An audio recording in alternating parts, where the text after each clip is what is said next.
Hello and welcome to the Confusion Wrestling Podcast, the last bastion of independent wrestling. I'm your host, Rob Kammer, and dudes, dudettes, everyone in between, I am so psyched for this show. You know, I usually just come on and like rattle on like, oh, this person's really cool, blah, blah, blah. But this week, I am marking out hardcore because I got Psycho Mike onto the show to talk about a little bit of everything throughout his career. I marked out hard enough on it that like we blew past the usual like yellow light I try to give my guests, just because I just wanted to sit and nerd out for a wee bit, and nerd out I do. Mike was generous with his time and talked about anything and everything I was willing to throw out there in relation to his career, ranging from the olden days of Wrestling Retribution Project to what's going on now with Mystery Wrestling and Maple Leaf Pro. It was just super awesome to see what Mike's doing. And for those of you not in the know, Mike is a Canadian professional wrestler who's coming back into the public eye, mostly through Mystery Wrestling. That is filling up kind of a niche for the hardcore wrestling nerds out there. And not hardcore in, the uses of chairs, but like the guy, They're Mystery Wrestling is kind of one of the in promotions right now, and I do wholly recommend you check it out. It is they do a fun show, and I did cover, I think, their 10th event, I think, on this year podcast a couple months ago, but got Mike on the show, and it was a blast, and so I hope you guys have a blast listening to it as well. So we will do what we always do at this, and get those plugs out of the way first. So get yourself coffee, get yourself an energy drink, get yourself a whole darn coffee machine, and we'll be back with Psycho Mike. Hey folks, the Confusion Wrestling Podcast has become a veritable hub of shopping and treats and all that sort of good stuff. Whether you need a sugar-free alternative to energy drinks in the form of Raise Energy, or maybe even, top of the line ice makers, coffee machines, and other household appliances, all through my links section. All you got to do is wander down to the descriptor of this week's episode, check out the various links, click on them, and go shopping like you normally would. Heck, like, it's no difference. You just came in and just said Rob sent you. And that way, you can get the things you need, maybe even at a discount, and the podcast gets a kickback as well. So be sure to check out those links. Thank you very much for listening. Back to the show. And we are back, ladies and gentlemen, the Confusion Wrestling Podcast. As I said at the top of the show, very special guest sitting in the studio with me today. This one, not going to lie, like not even blowing smoke up his ass. Like this one's going to let me nerd out a wee bit, but he's gone by many names: Psycho, Cowboy, even Psychic, at least once, Cowboy even. But he is Psycho Mike. Psycho Mike, how are you doing this evening, sir? I'm doing great. You missed Cycle Mike. Oh, I miss Cycle Mike. Yeah. Now I'm going to go through the YouTubes on that too and find I don't even know if you'll be able to find that one. But. Did you do like a Jimmy Jacobs thing where you just did like 3 matches where you did like a pogo stick, in this case just cycling to the ring, or was it another Danhausen? For Cycle Mike? Yeah. No, that was just like something did on the whim, because there was a tricycle backstage with a bike helmet. And I call these locker room ideas, where it's just like a thing you say in the locker room and never, like, without any actual intention to do it. And so I just said as a joke, get the Limp Bizkit Undertaker music, and I'll come out on the tricycle as Cycle Mike. And I said it as a joke, and then it actually, I don't know, I guess it popped enough of the boys backstage that I ended up doing it. So safety first, Cycle Mike. Brilliant. for 15 minutes. Well, I mean, a joke is what got Vince Russo fired in WCW. The whole Tank Abbott thing was a joke that from Tony Schiavone that Russo tried to run with, and then Russo got fired for it because nobody wants Tank Abbott as the WCW champion, except for like nerds like me who love the chaos of the thought of Tank Abbott being the world champion and the second biggest promotion at the time.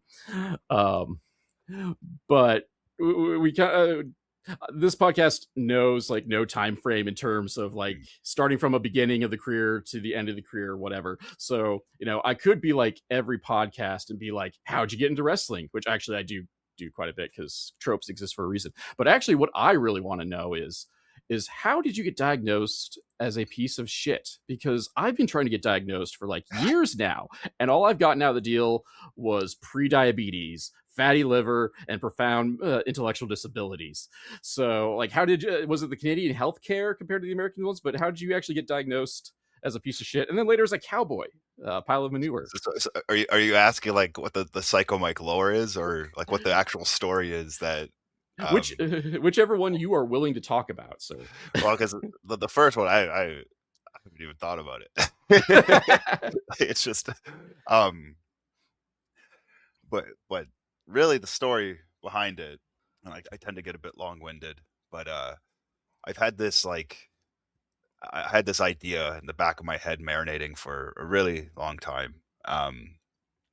Most of the things I tend to do are I don't want to say like, oh, I've put 4 years of work into creating it, but usually it's like some seed of like a semblance of an idea that I've had brewing in my head for a bit, and I just had this idea of like formally announcing a heel turn. It was just intriguing to me, um, and then just kind of doing it in the that voice where it sounds like you're about to give bad news, and then you just say like I'm a piece of shit, right? But the first time I did that, or I guess when I did that, it was for Mystery Wrestling. I can't remember the event number. It's on YouTube somewhere. Go check it out. But I knew ahead of time I was wrestling Orange Cassidy.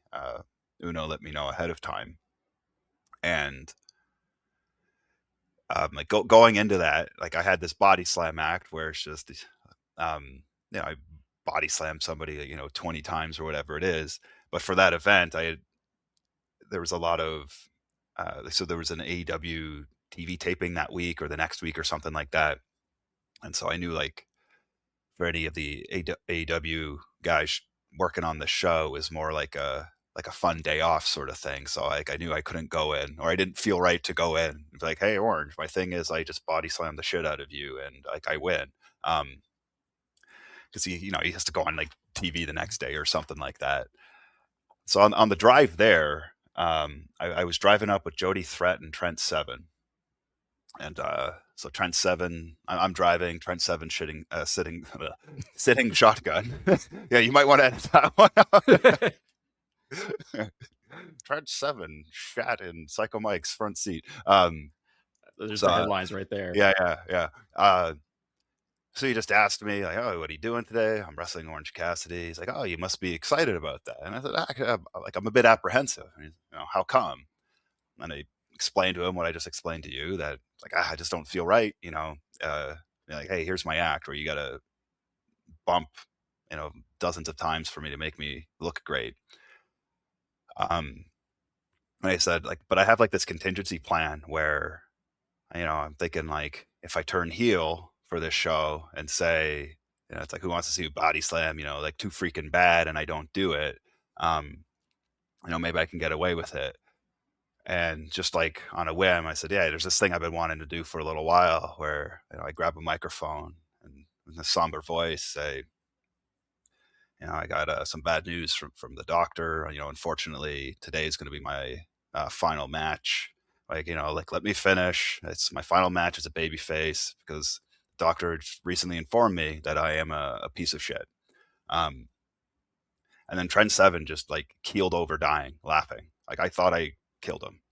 Like he couldn't catch his breath. When I pitched the idea to him, I made it sound a lot better than I did right now, mind you. But like I thought I was gonna have to pull over and like resuscitate the guy.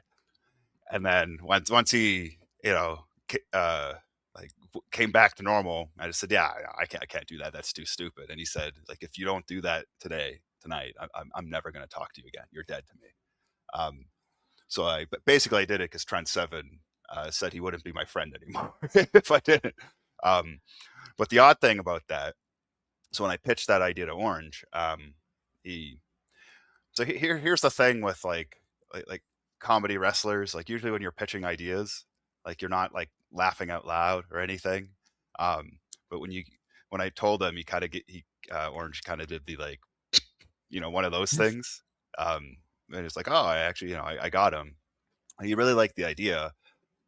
But the funny thing is that before I got there, there was a referee, a seminar with I think it was Bryce Remsburg, and so we had like 7 or 8 referees, and Orange had already asked Uno, like, "Oh, can I use those refs for my match? I don't know what for yet." But he was the one who came up with the idea for the finish with the where I body slam him, he kicks out, I bump the ref, and then we just do that, 7 or 8 times in a row. Um, so like the funny thing is like I came in with this idea so he didn't have to bump, but then he pitched the idea to me where he took all the bumps for me anyway. So it all just kind of worked out in the end, and I guess I got to have my cake and eat it too. Yeah. And for someone like me, like that was a like the match was beautiful because like I'm an unabashed fan of comedy wrestling to begin with, and I have an undying hatred of referees. So just watching you just kind of like come in and just like level a ref, like every like I don't know 30 seconds or however long it took in between things, like Mm. made my little heart happy and I cackled like a madman. In addition to all the other stuff that went along with it, because like that sort of match, pulling back the curtain for Rob's fandom, is all the like the stupid little things I like about it. Because like it was just the fact that you announced a heel turn was just nonsensical, and I loved it. Orange Cassidy, amazing worker. He comes obviously from a comedic background. Whether you want to how comedic you want to think the character is, I mean that's up to you at various points. But like he's done a lot of comedy stuff as Orange Cassidy, and then like all the ref bumps, low blows, and what's like those are all the things that make me happy. And so like that was like one of my favorite matches of all time. Uh, and I'm also just going to point out here too, like ripcord low blows in general. Like I can't remember if you did one for Orange, but just since we're And on mystery wrestling and that being may a have piece been of the shit, first one I did, and like that may have been another one where I just kind of said it as a joke, and it popped him, so I ended up doing it. I think that's what happened, and then I just kept it. yeah, I popped so hard for that because people are you see low blows, and very rarely anymore do you see like a new variation of a low blow. Usually people just stack low blows, and that's their idea of improving the concept of a low blow, which is fine. Like I'll laugh at it. Like one of my favorite indie matches is almost like nothing but low blows to one worker. And like that match almost killed me because I was getting off a nasty upper respiratory infection. And just watched a guy, and like every time he got hit, his voice got a little bit higher. But like just like the subversion of expectations of doing the ripcord, then drop to the knees, and Yeah, the uppercut, just taking the piss. Yeah. chef's kiss for creativity. And myself and another wrestler, it was late last month, like brought you up in conversation. He talked about the philosophy of low blows, using you as a reference point. Because he also brought up like just the straight punch to the groin, as well as just a great Yeah, one. yeah, yeah, yeah, yeah, yeah. I And I, know. slapping the leg on it just to Drive home the point. like, yeah, we all understand what's actually happening. So it's just, I don't know, kind of let's just have fun with it. If the match calls for it, just have fun with it. Like just kind of my thing. Like I have nothing to feel like super insecure about. I mean, you've been in this business a long time, and so obviously it's working out for you. I think, though, we have to ask the $1 million question: is there, a match down the line with Richard Holiday, who's got his own signature move now? Um, actually, no, that is actually one I'd be interested in doing. I met him for the first time, actually not too long ago. It was at a Super Kick show, and he was there. Um, I don't know if it was like a joint show he was doing with, if they were doing with OVW, but it's the one that Al Snow main evented, and he was there. And I don't know, I'm always like apprehensive of, I don't know, like bugging people that I've just met. So like I'm not saying that this is a good thing, but I get a bit apprehensive of, hey, you mind watching my stuff or that sort of thing. But he watched the match because afterwards, so I did the body slam act, and he said he really enjoyed it. I was like, okay, like I think you and I are gonna get along. um, but yeah, like I love his look and his act and everything. So yeah, that would be one I'd like to do one day if possible. I mean, I think it'd be fun. I think you could instead of doing like a body slam challenge, do a low blow challenge. So the match ends with a low blow. So you guys are just Mm. botching, just trying stopping each other from going low throughout the entire match. And I will pay all the monies probably to see that. So make sure that gets streamed if that ever happens. Post on socials. Um, Though, so we talked about with coming pitching these things in mystery wrestling. So with the chaotic nature, at least on screen with mystery wrestling, if you're willing to pull back the curtain a little bit, like how much of this do you end up running by Uno, or does he give you like a long leash to just kind of do things? I know Cecil Nix famously says like Uno won't let him do this or Uno won't let him do that, but I never know how much of that is him just playing for the social media crowd or if that's anything legit. I don't think I have a leash at this point. Which is, excuse me, which is flattering that he trusts me enough to give me that blank canvas.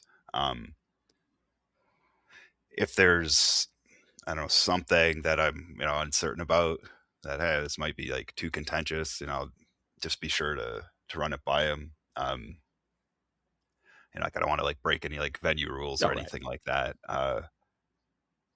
But yeah, pretty much a blank canvas, and like I'll even ask him like, so who's up today, and he's just like, yeah, I figure it out, that sort of thing. So like yeah, I've absolutely nothing to complain about.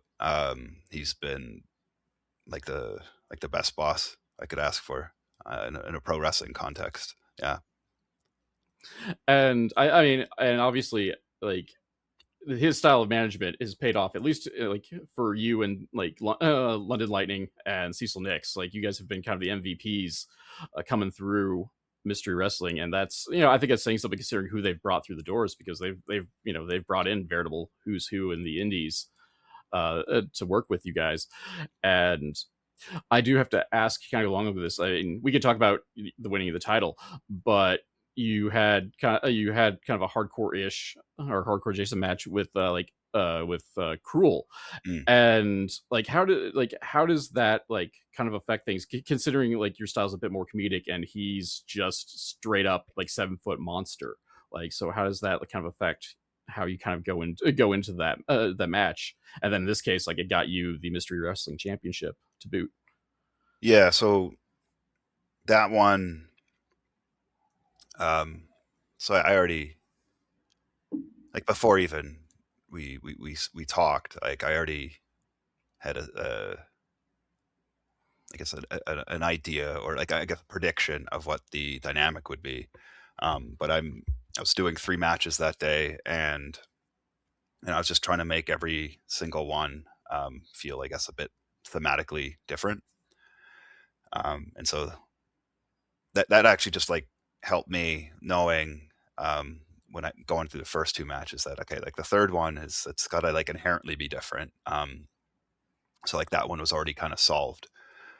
Um, but it also helped that I had 2 other showings beforehand where I was able to, I guess, do my more conventional and act and everything. So I didn't have to like go into that like feeling insecure that I'm not like shining enough or anything like that. I also have a lot of goodwill from that audience. So if I'm getting my ass kicked for 10 minutes, it's not like it undoes the like the previous 2 years of work or anything like that. But it's not often that I work with somebody that is like demonstrably bigger than I am. Uh, I tend to be one of the larger wrestlers on a card. Um, and that it's all that, but that's like not a dynamic that I ever like to lean into. I know some people are like, protect your size and this and that. It's like, yeah, that's one I think that's like boring and not interesting for me. But I also really rely on my opponent being like very generous to me as it is for to sell the act and everything like that. And so it would be like remiss if I said, "Oh, like I also can't sell for you because of like the size difference." Um, so like to me, that was already the hook where I'm wrestling somebody larger than me when I'm usually the larger guy, and like Cruel was just like he was great with it. Like he totally understood the assignment of like who I am and what I do, and like understood that like he has to like without breaking his own character, his own like vibe and dynamic, to still like react and like put over my stuff. But like I just tried to like sell it in a way that uh like my philosophy, like even when I'm doing the unorthodox stuff, is like I'm always trying to win.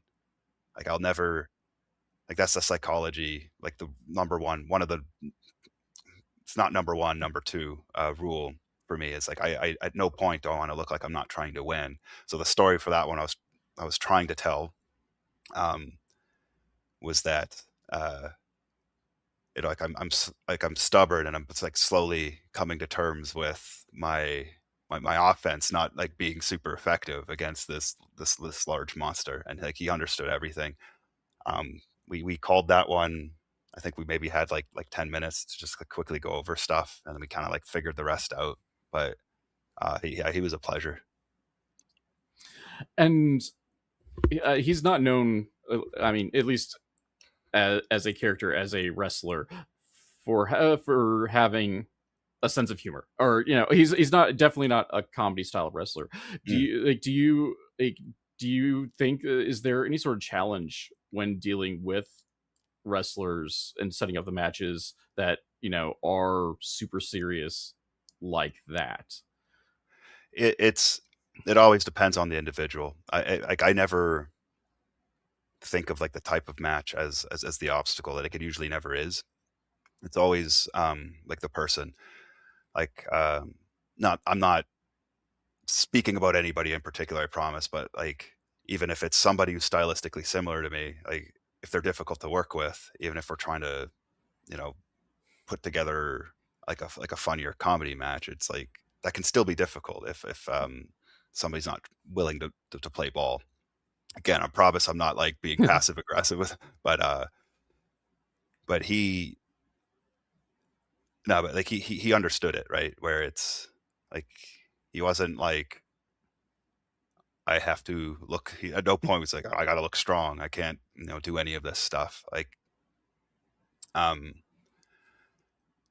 like he understood that there's a dynamic here, and we just got to keep playing off of it. Um, and really, I guess just with like the hook with the body slam, where it's like okay, well that can probably be like a bigger thing to build towards the end, that sort of thing.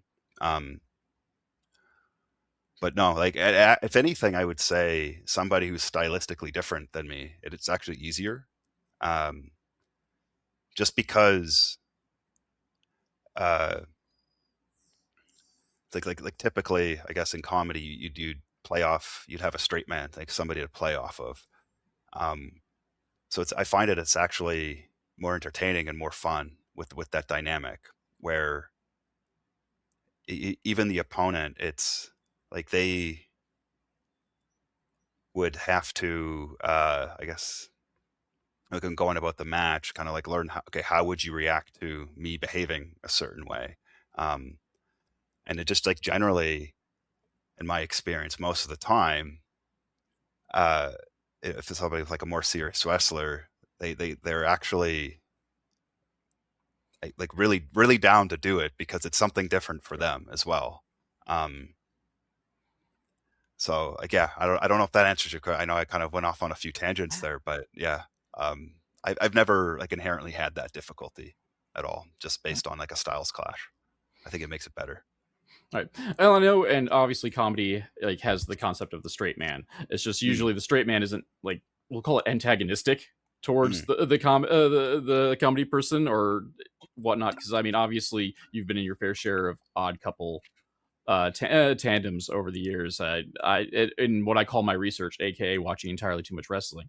I've quasi did a dive into like the well-oiled machines, and your team with Pepper Parks, which it always kind of like blows my mind, like how quote unquote serious Pepper Parks, Braxton Sutter, the Blade, whichever the fans, whichever version of him you grew up on, to the fans, how he's become such a straight man, considering like he started his career as pretty pretty comedic in his own right, with the world's foremost heterosexual male cheerleader. I'm trying to remember the entire line of that. Thank you, PWI, for introducing me to Pepper Parks back in 2002, I think it was. But I'm not even sure where I was going with that entirely, with like outside of like the straight man concept, and like you just have it. Well, that is a good example of it, and that dynamic actually wasn't originally like in the plans. That wasn't supposed to happen. So at the time when I started getting booked for Smash Wrestling for that tag team act, I was pretty busy around the area, and so Sebastian Suave, the promoter, one of his like big things was for other like wrestlers that were already I guess like busy or getting booked a lot in the area, that he didn't want to book the same wrestler and have them do the exact same thing, because I guess it's just like it's less unique to the show, but also you just think about the business aspect of it. If I'm wrestling, uh, if there's like a Smash Wrestling show on Saturday, and on the Friday I'm like wrestling 40 minutes away on a different show and like a different venue, it's like, okay, if somebody wants to see Psycho Mike wrestle, like whose ticket are they going to buy? Like which show are they going to go to? So he wanted me to do something different, and they pitched the idea of a tag team with Braxton Sutter, or sorry, he would have been Pepper the Body at the time. And so I was actually originally I wasn't going to do like Psycho Mike, and I don't want to say I was going to be like more serious, but it was going to be more of like a I guess like a body guy act. It was called like Mike. We were going to do the Body, the Bomb, and the Machine, because Cherry Bomb was going to be our I guess like manager or like part of our stable, and I was going to be Mike the Machine. I got like new trunks made for it and everything. And then Cherry Bomb got signed to Impact, so her schedule got busy. And then I think shortly after, Pepper got signed and changed his name to Braxton Sutter. So it's kind of this weird thing where like, well, the Body, the Bomb, and the Machine can't really be a thing anymore because he's not Pepper the Body. And it's just like, oh, I got these trunks that say Mike the Machine on it. Like, what am I going to do? But just like organically over time, like everybody knew me as Psycho Mike. So in our matches, they would, even though we were heels, at certain points they might start chanting like Psycho Mike, and it's like I couldn't help it.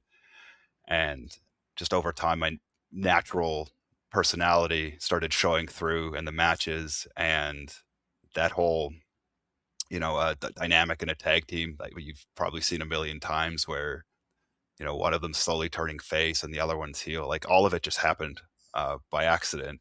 And then at some point, like Smash Wrestling management, Sebastian were just like, all right, like you're Psycho Mike now. Like we can't help it. We can't stop them from chanting it. And I think that's really when we kind of turned the corner, because we could actually play off of how different we were. And it, I don't know, maybe famous is hyperbole, but it led to like the whole like saga kind of led to an interesting payoff with your I forget the match title, but you had the gifts like throughout, What's like in the, what's in the box, what's in the box match. what's in the Yeah. box. Like that's generally my best match ever. Like I don't like I did that. I was like, the funny bit is, okay, so one of my I guess dreams, or one of the things I always aspired to, was having a match and then coming backstage and having like the locker room sell out where everyone's like applauding and everything, right? And so it was about to happen that day, right? Uh, but when I get back through the curtain, I don't know what came over me. Like everybody's standing there waiting to clap, but I just yelled out, "I'm fucking famous!" And they all just burst out laughing. And I realized like, oh, I was supposed to get my applause, and I screwed it up. Um, But yeah, but even like that match kind of, yeah, it kind of happened by accident. So the we had known that we were going to like eventually split up and do this grudge match, but we knew the longer term booking was we'd come back together and do like a babyface run. And with that in mind, like I thought it would be really like stupid if like leading up to the match, like we're attacking each other backstage, like you start like it gets to like the stakes get to a point where it's just like if we do this like hardcore match or something like that, like how do we reconcile afterwards, right? To be like, I guess I respect you, respect me, we're friends again. Let's do this baby face run, right? It just something about that seemed off. Um, so we tried to do it where there'd be that dissension and everything, but instead of us like actually hating each other or getting to that point, I was trying to make it more like maybe even more relatable to fans where it's just like two friends growing apart, right? So we never actually got to the point of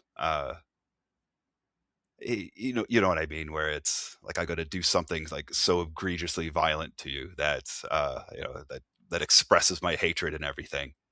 So when it came to the grudge match, um, like I actually didn't know what to do because um, I remember like knowing ahead of time that the opening match was going to be a chairs match.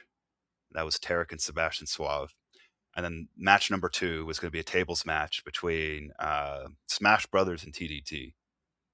And then we were going to be up third, right?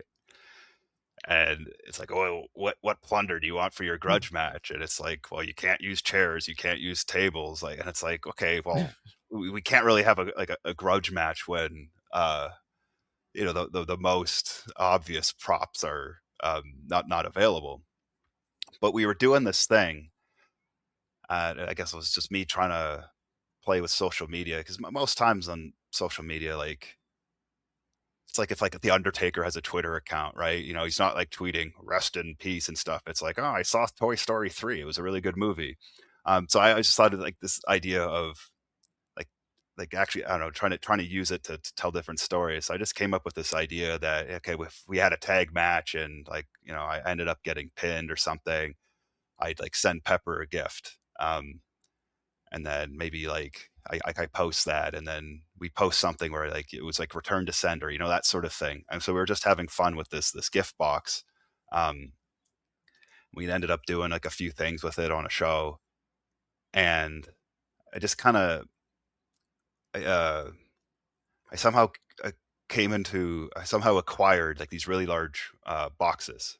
I don't even remember how, but they were available. And I'm like, oh, I could probably use these. And in my head, I was thinking like, if I could make like a big gift box out of this. I don't know what I'm going to do with it yet, but like, I'll just bring it to the show with me. And then I was just thinking like, oh, what if we had like this grudge match, but kind of took the piss out of it, where instead of us fighting and making it, like bloody and everything, it was almost like two brothers roughhousing in the basement, like getting their frustrations out. So it's like there's still um like emotion and intent there, but it's not like so serious that we can't like recover from it, right? Like it's still fun enough that we can recover from this and be friends, and as long as we commit to it and like it's like tongue in cheek, but we still take it seriously. That like I think I have enough goodwill here that the audience will follow along. So I show up to the show and I was just thinking things like instead of a kendo stick, we use this tube of wrapping paper. Instead of thumbtacks, I got all these like bows that you'd put on presents. And then like with the thing with the box, it was actually just it kind of I don't know organically happened. So with the ribbons, I didn't have enough of them. So one of the referees, Matt, like ran to the dollar store to buy a bigger bag of them. It's just so it looked better on camera. And then on a whim, just bought a bunch of balloons. And so he brought those away just in case you need them. And so I was like, while I was building the boxes, I still didn't know what I was going to do with them, but we were like in the process of wrapping them, and that's when Pepper shows up, and like he sees it, and he's just like, "Oh, what if we tape these two together?" And then so we had like a smaller box, and then we did a bigger reveal with the bigger box later. And I was like, "Oh, okay, yeah, let's do that." And then we're about to close it and everything. And he's like, "Well, let's put all these balloons in there. Maybe if we fall through them, like the balloons, like they start flying everywhere." And so like all those like the cherry on the top, like all those like flourishes, like he just kind of came up with on a whim. And then once we had all the props, it's like, okay, well, we have to figure out how to put a match together with this. But like a lot of the nuance, like I had the idea, I guess the concept, but a lot of the nuance of it was all Pepper. Like the whole reveal of the bigger box for the finish and the balloons and all that got like the big pop. Like that was his brainchild. But like I was confident in the match because I knew we had the post match thing with like the singing, and then like the idea of when Pepper gives me the gift, it was like we were so detail oriented where like okay, the boxes in the match, they're going to be wrapped kind of like sloppily and everything, they're not going to look as nice, but when you give me this gift at the end, it's like I had my girlfriend do it, like it was like professionally done, right? um and that like the best symbol of our friendship would be like the bottle of oil, because like when I pull something out, they have to know what it is right away, something that they can react to. They we have to be able to like personify, uh I don't know, like to personify the gift in a way, like the moment that they see it, they know what it means, right? And so like and that's what I don't think people understand. Like, yes, it was like this like fun or funny thing. You could call it a comedy match. I'd call it like art that made you laugh. But like a lot of effort, like thought and effort, and details really like went into that match, and I'm super super super proud of it. And I mean, it was a good match to boot. So to pull off that level of detail and Mm. then end it in the way you did, and then have, we'll call it like the post match party with the gift of the oil and Mm. the whole sing And the along, singing, yeah. yeah, like and you got the crowd going along with it too, Yeah, like like so I, like I I was so confident in the post match stuff that I was less worried about the match. I was like, we just have to get to that post match, and like like I don't know, there's kind of like that conventional wisdom. It's like, oh, like you just have to have a good finish, like for the fans to remember. So I was very very confident in it, but even I was blown away by I wasn't expecting them to like start singing and doing all that stuff. You could even see me on camera, like legitimately like tearing up a little bit. I It's very rare that I get that feeling where I'm actually like getting like chills and emotional as it's actually happening. But like I can't say enough nice things about Pepper and that whole thing and what he did for me that day. so it was a beautiful match. But I guess the logical like next step to it, especially like I mean, I guess we're 6 years post pandemic, but I'm like, if you're putting that much detail into a match, have you put any thought of like the now I'm trying to think of the exact phrase I was using to it, cinematic style matches? Like, have you put any thought of like throwing trying one of those, or if you have like during the pandemic or post pandemic, Um, would that be something that interests you? Probably like less so now because it kind of like the trend. It was trendy for a bit. So it might feel like a bit derivative, but like I've done similar things before.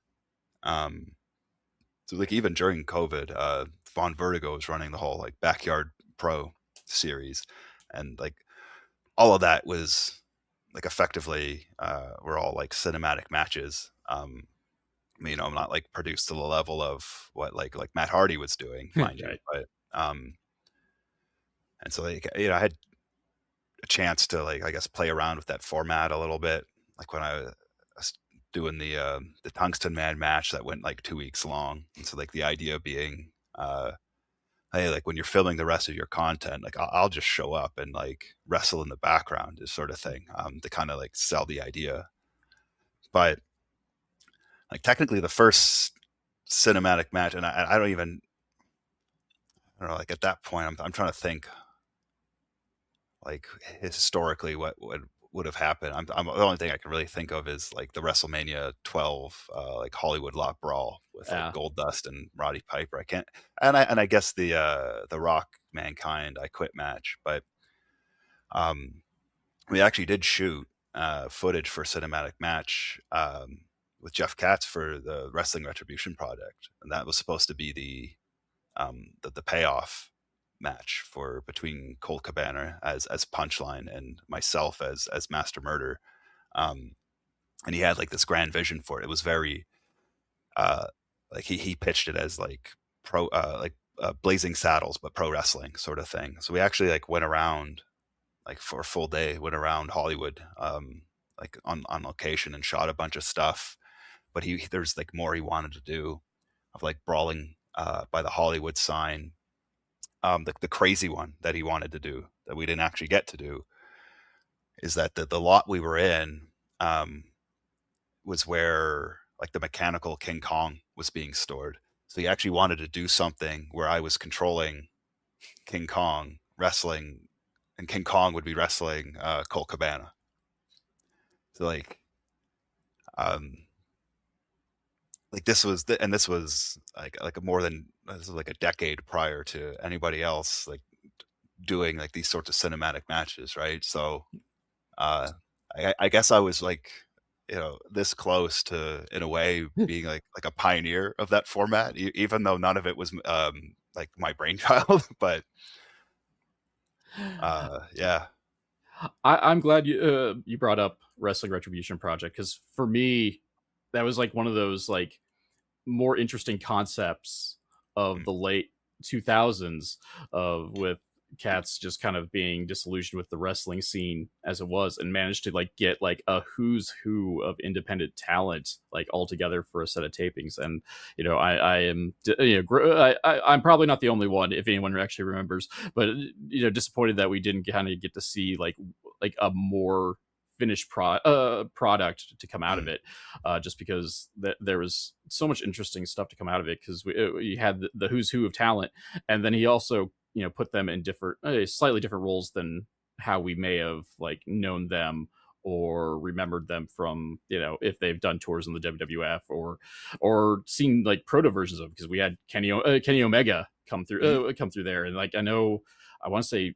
now Prince Devitt, Finn Balor was supposed to come in for that too, but I think he had visa issues or something. Like I yeah. don't know. That's what I read on the internet, and if you read on the internet, it's true. Uh, Brian Cage was there.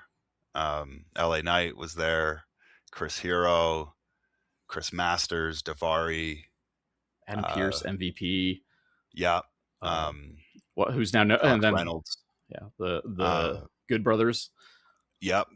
Sammy Callahan.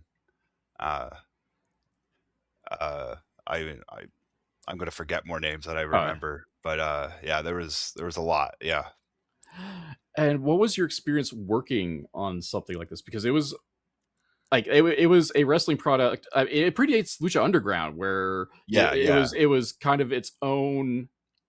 It was a good cross between what we consider like to be a soap opera and professional wrestling. yeah. You know, So basically, like what Lucha Underground became, that was more or less the elevator pitch, just with um, less of I guess like a lucha flavor.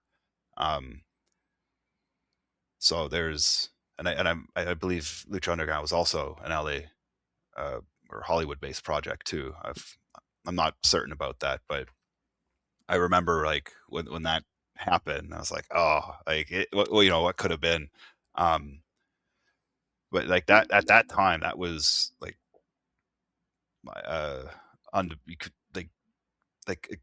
conclusively the most interesting, like the best thing that I'd done in wrestling at that point. And it was still like one of the best weeks of my life. I enjoyed it like immensely. Um, and I was actually surprised that like I even I guess got casted for it or was like selected for it after once they started announcing the talent. Because like how I got uh, I it was like happenstance and luck, I think. So I don't know for certain what happened, but I have an educated I guess. So I was trained by Johnny Devine, and he had actually given me the Iggy on this like quite a while in advance. So he was friends with Chuck Rice, who was one of the people um, that was working on it with Jeff Katz, and so I guess he caught wind of it pretty early, and so he let me know um, that this thing was coming up. I didn't have much like context on it, but he said, get together a package, a resume, a match, and send it to this Chuck Rice. Here's his email. And so like I put all that stuff together, and so you want to include like some promos and matches, and about maybe like 2 or 3 weeks before I was putting this together, I had my very first match with Sean Spears that went really well. So I included that one and sent it over, and you know, just kind of crossing your fingers. I didn't really expect anything to happen. I didn't expect anything to happen from it. Time goes by. I don't hear anything. It's kind of expected. And then one day, Divine reaches out to me and he's just like, "Hey, dummy, when you sent in your package, you didn't include your email. They're trying to get in contact with you." And I said, "What do you mean? I didn't I sent it via email. Like they're going to have my email." And he's like, "Oh yeah, like good point. I wonder what's happening." Um, and so I don't know how that was fixed, but um, when I was announced for it, Sean Spears had reached out to me and to congratulate me. And it's like, I guess once we were told, we were casted and we signed the papers, they said, keep it hush hush because they're going to announce it all on the website. Um, so I can't remember. I think he may have been announced before me or might have been the other way around. But like once we learned that we were both doing it, he got in contact with me and I told him, I said, yeah, the match that I sent in, uh, was the match that I had with you. And he said like, oh, that's funny because I did the same. So we both, well, I guess when we both like, I'll just say applied for it, we sent in the same match. Um, now Sean Spears, unfortunately, I think I don't know how his fell through. He wasn't able to make it, but what I think had happened is that whatever email I sent, so it's like I heard this is what I heard through the grapevine, and I just kind of filled in some of the details myself. But I think what happened was uh, whatever I sent just like went into the ether, and no one ever saw it. But what I had heard was that when Jeff Katz was watching the Sean Spears match, he wanted to know who the guy was that he was wrestling. He's like he'd be perfect for this character of Master Murder that I have. So that's the story that I heard. And so I think what happened was like that Jeff reached out to Chuck and said, "Hey, like find out who this guy is. He's Canadian. You know a Canadian." I was Johnny Devine. Johnny Devine must know all the Canadian talent. Like, go find out who this guy is. There's gonna be five of And you. so what I'm inferring here is that when like Chuck like maybe like showed him Divine my picture of the match or something, like who is this guy we're trying to get in contact, that Divine must have inferred that I was an idiot and screwed something up with my application. So I think basically what I think happened is that because Sean Spears sent in the match with me, the right person saw it, the right person wanted to get in contact with me, and that's how it all happened. I'm pretty sure that's all it was. You know, Yeah, that's how we get a lot of opportunities in yeah, life, is just kind of like blind idiot luck at various points, yeah, like, and just being prepared for it when it actually happens. yeah. And so like when I um like I had like a Skype call or something like that with Jeff to go over everything. I had no idea who else was doing it. But in my head, I'm thinking like, oh, he's probably looking because like at that point, I was only maybe like 4 or 5 years in, right? And it's not like I had uh, like a huge, I guess like catalog of accolades or like a TV run or anything. So I was thinking, oh, he might be looking for, like if you're doing like an independent film, you might want to get like more unknown actors, that sort of thing. So I kind of thought that that's what was happening. Um, then when he started announcing the names, it was like Chris Masters was like the first one, and then there was Chris Hero, Christopher Daniels, Lance Storm, MVP, and he's just going through like like star after star after star. And I'm just sitting there watching this happen. I'm like, what the fuck did I get into? Like, what did I sign up for? Because at the end of it, it's going to be like, Psycho Mike, I guess. It's um. So I don't know. I was standing on the shoulders of giants that whole week.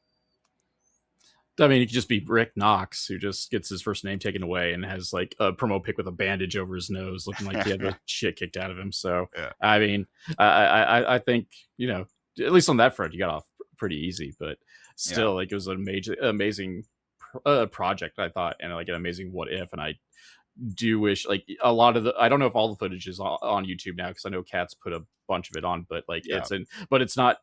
I don't know. It's not episode. It's not put in episodes, so we don't like. There's not even like. I'm pretty sure it's all just like the principal photography. Yeah, it just matches with some don't even have commentary on it, and there's a couple of like backstage esque promos, like mostly satanic and profitable.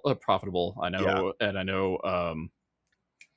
Yep, it lost me now, and I probably because I binged it instead of like doing doing a proper research. So on the final day, while they were filming the promos at the studio, was when Jeff Katz was driving us around Hollywood to have like that cinematic Falls Count Anywhere match with me and Colt.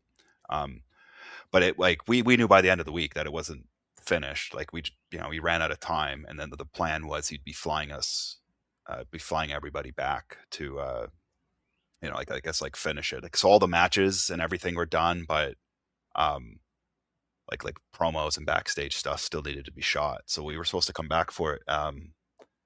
And I mean, I'm not privy to any of the details, and I don't want to like speculate wildly. I don't want to speculate, but I think the only thing done post principal photography was the some of the commentary on the matches, because I know that wasn't done live. Right. But as I said, a big kind of like what if, and I've not actually had the opportunity to sit down with anyone who's been a part of the project. So I'm like, in addition to all the other nerd stuff, I sit here salivating for, like, that was another one. I'd almost be embarrassed to watch myself, because like I was definitely out of my element. Like, I was still very green, especially in comparison to everybody else. So, like, I don't know. I needed a couple more years of seasoning, I think. But I remember I got over. I say you're everybody's favorite maniac. And Like, I didn't really want to ask, like, were the audience told who to cheer for, but like they were like legit like going nuts for you. It was a bit of a mix. Like there were like certain parts, I guess like more like scripted things where it's kind of like when you're doing a studio, like a studio production. I don't know, like a talk show or something. You might cue the audience like, hey, like we're gonna the show's gonna start on the count of 10. Just do like the round of applause. There's like a little bit of that, but for the matches, I think they might have just been like cued as like who was heel, who was face, that sort of thing. But they weren't like there weren't signs saying like chant this name or anything like that. So with the live action, it was basically like I guess you could say like a real crowd, in a way. But yeah, I mean, so you could look back and cringe, but being that cringe, you still got over. Maybe it was your disdain for your jacket or whatever. Just trying everything, jacket based offense. Yeah. But we've been talking for a while, but I do want to take a couple left turns while I still have you and try to be respectful of your time. But going from like that end to, I wanted to touch at least briefly just the experience of working in Germany for WXW, because that's like a whole nother beast compared to North American wrestling, and like and arguably like say like the tournaments like the 16 Carat is like one of the more prestigious tournaments in wrestling. So I just kind of wanted to at least hear however long you want to go on the topic, what was it like working for WXW and in Germany? Um, so I'm just trying to think of the starting point here. So I guess to contextualize it a bit, um, just like the time frame, it um, was it 22 or 23? I can't remember which year, but this is after COVID shut down, and in Canada, like wrestling was like effectively like dead this whole time. Our our restrictions were a bit more stricter or a bit more strict for like live events. So at this point, like I hadn't actually wrestled on a proper show in at least a year and a half. And I got on this one because so for the Carrot weekend, uh, so on the Saturday they would do an afternoon show called it was like WXW Showcase, and the concept of that was it would be an 8 match card, but each match is represented by like a different promotion, and so there would be like 7 European companies there, and then Smash Wrestling was there from Canada. So I think they were trying to represent different countries across 8 matches, and I believe that the Smash Wrestling one was only the only non-European independent company that was part of this. Um, so Sebastian had Suave had asked if I'd be like interested and available for this, and um, like I was definitely interested. I was definitely available. The only issue in my head was like I don't know if I'm prepared because it's been a year and a half. I'm worried about like ring rust and just like do I remember how to do this sort of thing. Um, but I rarely say no to things, especially something as like notable as Carrot Weekend. Um, so I accepted it and I went down. But like weeks leading up to it, I'm shitting bricks. Like I hadn't been this nervous about anything in like years, right? And so what happened was, like I'm taking, I don't know if it was a red eye, but it's like a 7 hour flight, and we're basically pretty much overnight. Didn't get any sleep on a plane. I can't fall asleep on a plane. But we were landing the night before, and I figured, all right, that's fine. I'm gonna get a good night's sleep tonight, and then for the show tomorrow, I'll be rested and ready, like no problems. I was rooming with Sebastian, and I don't know, he had a cold. He was really congested or something, because this guy, like when he was sleeping, it sounded like a bear mauling another bear. Um, and I couldn't fall asleep next to this guy. Like I'm on my phone, like Googling, like how do you murder your best friend and get away with it?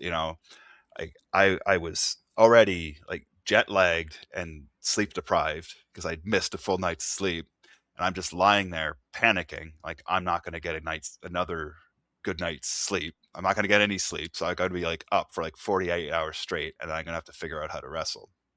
So I didn't sleep at all. So that morning we're at breakfast, and I'd be wrestling Von Vertigo on that show.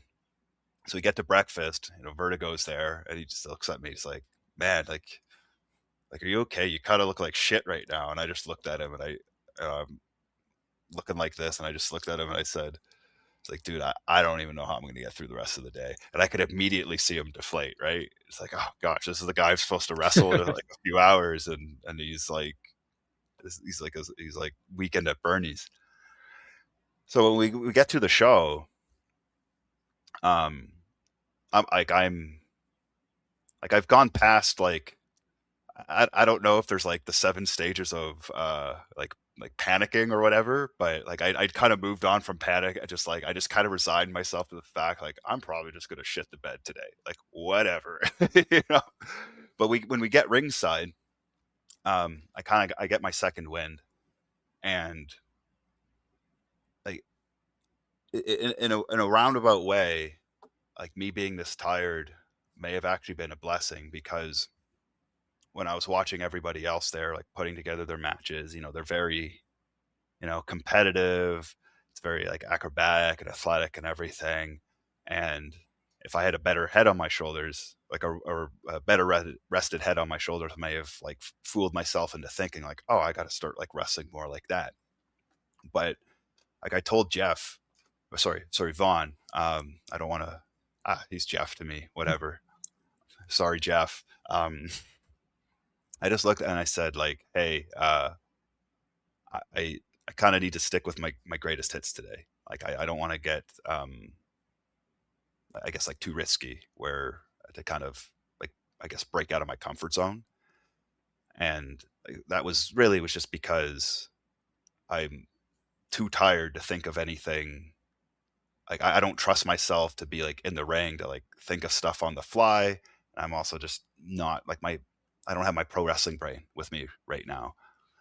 Um, and so like there's this part of me that I don't know, it was almost like it took me to be tired to actually like be confident in my act, because like there was a reason why I was like picked to represent Smash Wrestling to go there, and it's because of Psycho Mike, the pro wrestler. Um, and so like for me to like come over and then not be Psycho Mike and do something different because I felt like I guess I don't know what the word is, like compelled or obligated to be more of like a WXW wrestler, like wouldn't have done me any favors. So just like calling it with Jeff, I'm like doing like the hard camp thing, the body slam thing, and I'm almost like trying to convince myself like it's gonna be okay. It's just where I'm gonna stand out from everybody else, and like I'm not even like really fully believing it. But we put together like a really like fun match, and I had my like second win and everything, and so we came up with like some really just like fun stuff, and then had like a nice little sprint for the finish. But like going out, um, where I told them, I said like for the start of the match, I just need them to bite on one thing. I just need them to like pop for one thing. Like I'm just gonna like keep going through it, and once they pop for something, like you can cut me off and we continue with the match. It's just like I just need them to care about me, and I don't particularly care like what they bite on. I just need them to bite on something. So I remember at the beginning of the match, I do my entrance, and then I get this courtesy applause, and I'm like, I'm not used to this. Usually they're when I'm wrestling back at home, they're already chanting my name, and I'm getting like the courtesy applause, and I'm just like, oh shit, what like I don't know how to wrestle anymore. But like they once I did like the hard cam bit and this body slam bit, like it hooked them. Like we were up first too, right? Um, And so like once that happened, I immediately felt better and I could finally relax. And then we, do the rest of the match. And I actually like got confident. Um, and at the end of it, we're getting like the like please come back and everything. And it's just like, okay, like we nailed it, I guess. And then on night three, did another show. And then I came out through the curtain, got the huge pop. They're chanting body slam. And I'm like, yeah, this is what I'm used to. But like I wasn't expecting it, and it was actually kind of funny. So because their production is crazy, for especially for Carrot Weekend. Like WXW does like their production's on point, but for Carrot, it's like they 10x it. And so they already had like on the stage, they had like even on the first night like a Titantron video already done for me and everything. So our second night that we did, it was like an 8-man tag, and we were doing separate entrances. But they had to give us like I guess like generic music, or like I don't want to say stock music, but stuff that they were, I guess, legally allowed to use, because I believe this time they had the deal with WWE for the network, right? So we were doing these separate entrances, and so we're backstage, and like I don't actually know what my music is, but some music plays, and I guess my name comes up on the Titantron, and so there's this huge pop, right? And I just look at Jeff, and I'm like, "Is this my music?" And he just looks at me. He's like, "What the fuck do you think?" Right? Because of the reaction. So I go out, and this was another time. This is probably like one of the other few times where I was getting chills, and I had like tears coming out of my eyes because I didn't expect that. Um, so like if that first day didn't go very well, I honestly don't know if like we'd even be having this conversation right now. I don't know if I like would have like continued wrestling because um like when you take a long enough like break from COVID, it was this weird point in my life where I was like on the border of kind of moving on from wrestling because I never knew if it was going to come back. I kind of like resigned myself to like, okay, now I've done some cool things. I'm happy with what I've accomplished.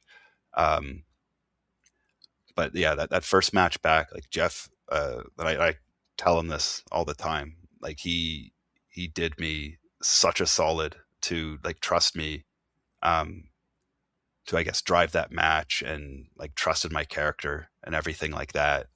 Because like somebody could have very easily gone like, no, this is WXW. We're not doing that. But in an odd way, the reason why it worked was because this is what you're supposed to do at WXW, and when we didn't do that, and so it stood out. But that gave me like the win behind my sails. It kind of validated, I guess, just like my feelings about like what pro wrestling can be or what a pro wrestler could be. Um, and like that's like if my match with Pepper is like 1A, that one's probably my 1B.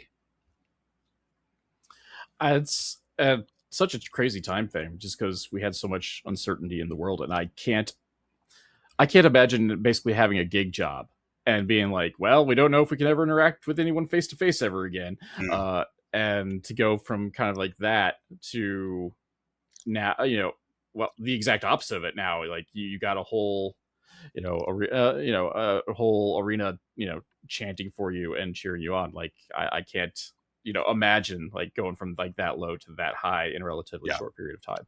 yeah, And obviously like it paid off because it wasn't your first period, like it wasn't your last appearance there, and kind of being mindful of time and fast forwarding a bit, but like that is a stepping stone to kind of like where we're going now with like your with your kind of, I don't want to call it a renaissance necessarily, but like the broader appeal that mystery wrestling is mm, bringing more eyes upon you. And then more recently with Maple Leaf, you've been working over there, and they got to do joint show with Ring of Honor, which you got to be on that, yep. fairly recently. My time means nothing to me nowadays. Thanks, Yeah, COVID. it was 3 weeks ago. Thanks, COVID. I don't have a sense of time. If it's not in Yeah. my calendar, I don't remember where it is on it.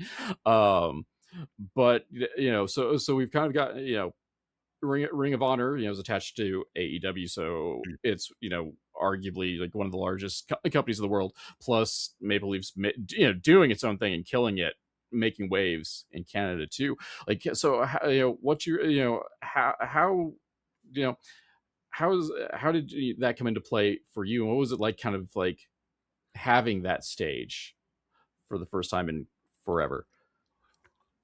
For Maple Leaf or the specifically the Ring of Honor show.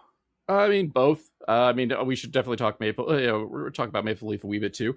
But leading it, we can lead it into the Ring of Honor if you'd like. Just wherever you want to talk. Yeah. It's your platform. Just do what you want with it. Ignore me. So I guess it's like a similar story. So the first Maple Leaf show, that was October 2024, I believe. Was it 20? Yeah, that sounds right. And so earlier that summer, I get a text message from Scott Demore out of the blue, because I hadn't spoken to him in maybe like 3 or 4 years, um, and so I was like kind of surprised that I you know he's like making contact with me at this point. And so it was for a because BCW was, Border City Wrestling was the promotion that he has been running in Windsor for like decades at that point, and so they had a smaller show in Windsor, and um, he asked if I was available for that, and I just, again, it's kind of like my rule, like, like if you say no to stuff, like it's like you're like the worst thing that could happen if you say yes is nothing, and which is the same thing that would happen if you say no. But um, so I did the event, but like it wasn't like a thing I was going into thinking like, oh, like this is my this is my shot to like impress or anything like that. Like I was just kind of thinking of it like, oh, it's a show, and I'm wrestling for Scott. I've done this before. Um, and like normally when I historically when I'd done like BCW shows for Scott, I would always be like nervous because he's such a like a marquee figure in the business. So I'd always be thinking like, oh, like like how do I impress Scott, that sort of thing. But on this day, well, just like at this point, I was like really, I guess, more confident in what my act was and everything. And so when I did the show, I wasn't like thinking like, oh, how do I impress him? How do I get on his radar? That sort of thing. Uh, so I had a match with Bryce Hansen, and I was just like, yeah, like I'm gonna do the body slam thing. I'm gonna do like the hard cam thing. All this stuff. I just like my greatest hits. And Fair is like, if it's not what he's looking for, like, well, if I did something else, I was gonna suck at it anyway. So like either way, right? That's kind of what I was thinking. But again, we were up first. We had this match, and it was like simple and like structure and everything, but really fun. And the crowd got into it and all that. Um, so I didn't really think much of it. But it was a couple weeks later, I had the mystery wrestling show where I wrestled Josh Alexander, and I hadn't seen Josh in years at this point. Like we trained together when we were both breaking in. So like we've been friends for a really long time, but with his schedule and he moved, like I hadn't seen him in years at this point. So I when I see him, I give him this big hug and everything, and he's like, hey, you really impressed Scott a few weeks ago at that BCW show. He told me he was really impressed with your work. And I looked at Josh, and I'm like, he was? Like, why? Because in my head, I'm thinking, I kind of just went out and did my stuff. And just in my head, I'm thinking, like, that's not the stuff that Scott Demore would pop for. But Josh just looks at me and he says, like, hey, Mike, don't look a gift horse in the mouth. You impressed him. Like, just be proud. And I was like, okay. And Scott, and then Josh just kind of gave me the Iggy and said, he's like, I'm not allowed, I can't like reveal any details right now. But all I'm going to tell you is that he's got something cooking. If he asks you for more dates, you're going to say yes. And I was like, okay, yes, sir. So we did a few more shows, like smaller BCW shows like that. And like my confidence is through the roof right now. I don't feel insecure. I'm like, if you liked it the first time, you'll like it the second and third time as well, that sort of thing. And then he gave me the dates for October 19th and 20th. He didn't tell me what it was. Just like, are you available? I said yes. And I kind of assumed there were going to be more of like these BCW events. And so he'd reached out like months ahead of time for this. And then like shortly after his announcement of acquiring the MLP library, like that was announced and became news. And I'm thinking like, oh, is like that the thing Josh was talking about, like adding to his library? I don't know. And then finally like relaunching Maple Leaf Pro Wrestling, and it kind of blew up and became this, you know, generated like a bunch of buzz online and everything.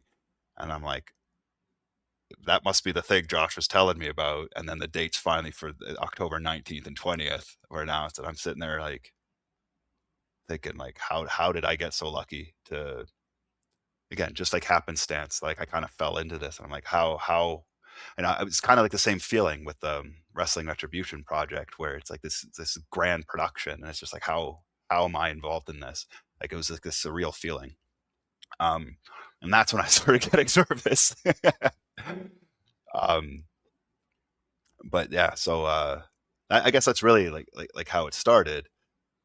But some of the my closer friends that were involved with it, and I'm kind of echoing the same feelings. I'm just like, I don't even know if I'm supposed to be here, right? That sort of thing. And he's just like, no, like there's a reason. Like you're Scott's guy now. Like just again, don't look a gift horse in the mouth. And so just like that little bit of encouragement, can go a long way. And then the the first shows that were running, I was in a big 6-man scramble match, which is, when you think Psycho Mike, you think 6-man scramble match, right? So I already kind of knew I was gonna be like the odd man out in a way in terms of like my style and all that. But again, I was like during this, I'm thinking back to WXW, and it's just like, okay, like trust your stuff, trust your act. Like all you need, all you need is to get him to bite on one thing. You just need that one hook, and it's like I already knew the body slam thing was over, and so that's when I had that big moment of body slamming everybody on the pile with the big pin and the big kick out. And like I remember, it's like when we're putting that together, I was like, yeah, this is like they're gonna bite on this huge, right? Trust me, trust me, trust me. And then we all agree to put it in the match, and I go off to the side, and I'm thinking like I really hope they bite on that, because if they don't, I'm gonna look like such a dipshit. Had a good run. Yeah. So we do it.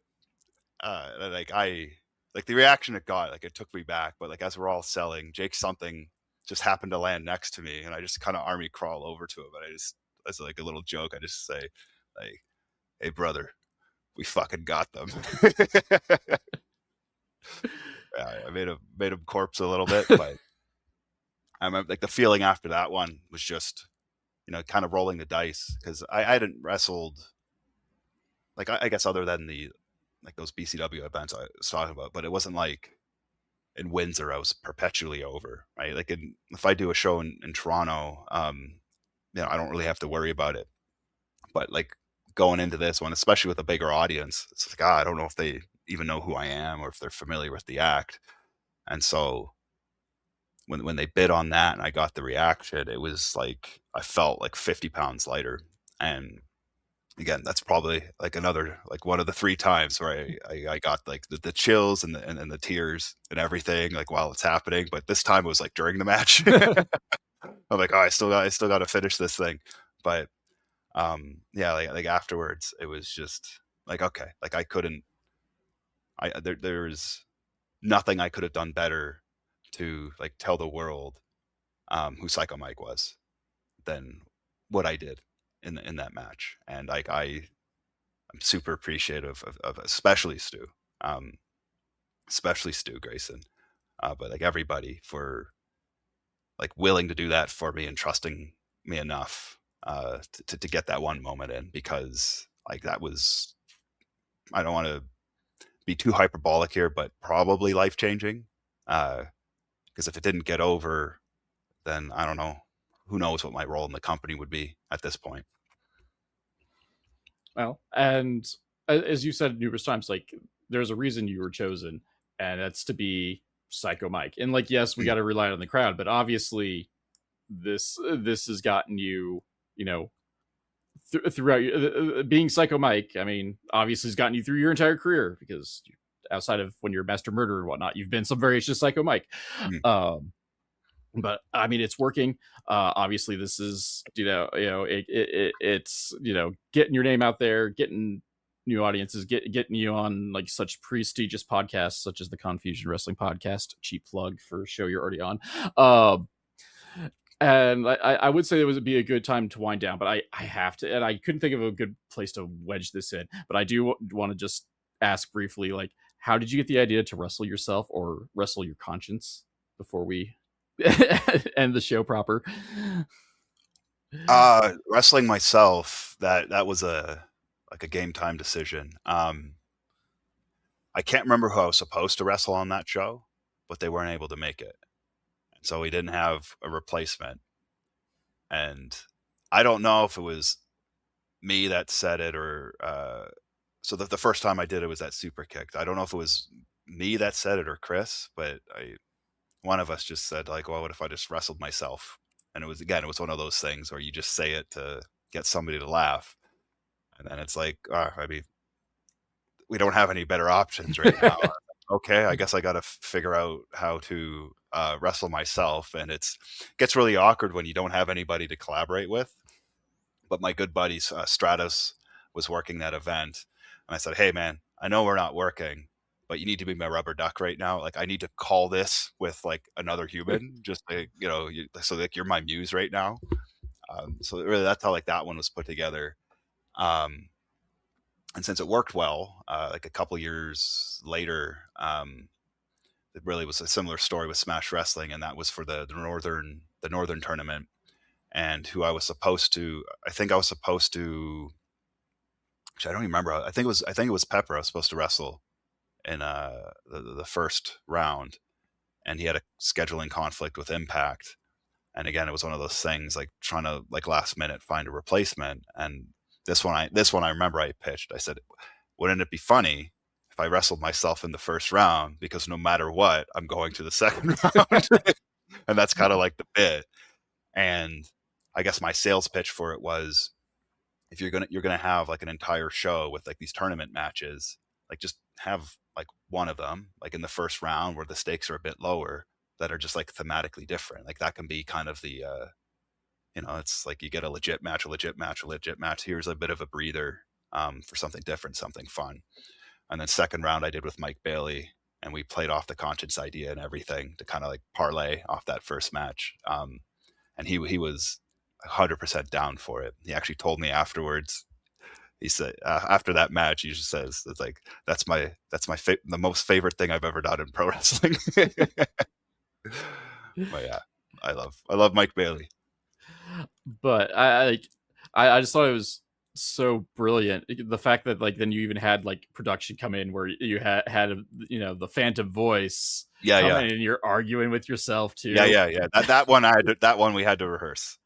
but still, like for that one, like I thought that one was that was brilliant. Like, don't turn your back to me, and then like later he's like, you're everywhere, so you can't actually turn your back to you either, which I don't know if that was on purpose. Or I like to tell stories. But I thought that was utterly brilliant. But like I had to throw that one in because at the end of the day, like regardless of who listens to this podcast, like this is a podcast for me, and let me nerd out like whatever I can. And this was just episode in general is just a big mark out moment for me. But with that, I'll go ahead and finally kind of turn you loose. We'll wind things down here. So I guess we'll kind of let you out on like what you got coming up in the near future, and where can we find you online or merch or anything else you want to plug in the meanwhile. So April 25th, April 26th, Smash Wrestling, 25th at the Rec Room in Toronto, 26th in London, Ontario. Check out Mystery Wrestling as well. They're also running on the 26th. Will I be there? Will I not? I don't know. It's a mystery, but I also kind of just spilled the beans that I'll be at another show. So sorry, Uno. And then Maple Leaf recently announced a deal with TSN, which will be happening this summer. I don't know the specific details right now, but I mean, it's going to be the first time that I'm going to be on television consistently. Fingers crossed. So please check that out. I am Psycho Mike on Twitter and Instagram. And not to check Instagram too much due to my social media phobia. Maybe I'll fix that. I don't know. But Twitter, I am Psycho Mike as well. All right. And search Psycho Mike on YouTube as well. I'm sure you'll find stuff. No, I mean, there's plenty of Psycho. You wonder what the hell we're talking about. That's what I call research on this here podcast. Is just going to the combination of going to Cage Match and going to YouTube. And I can cheat sometimes and do IWTV as well. But that's what I call research when I pretend to do it. But Mike, thank you for coming on the show. I do greatly appreciate it, and taking the time just to sit down and chat with me for a bit, and just pull back the curtain and just shoot the shit for a wee bit. Thank you.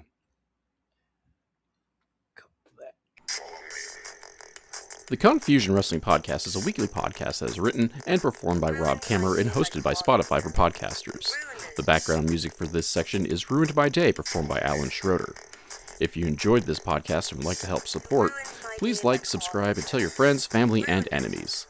Leaving a review is helpful as well, because word-of-mouth advertisement is very important for us small podcasts.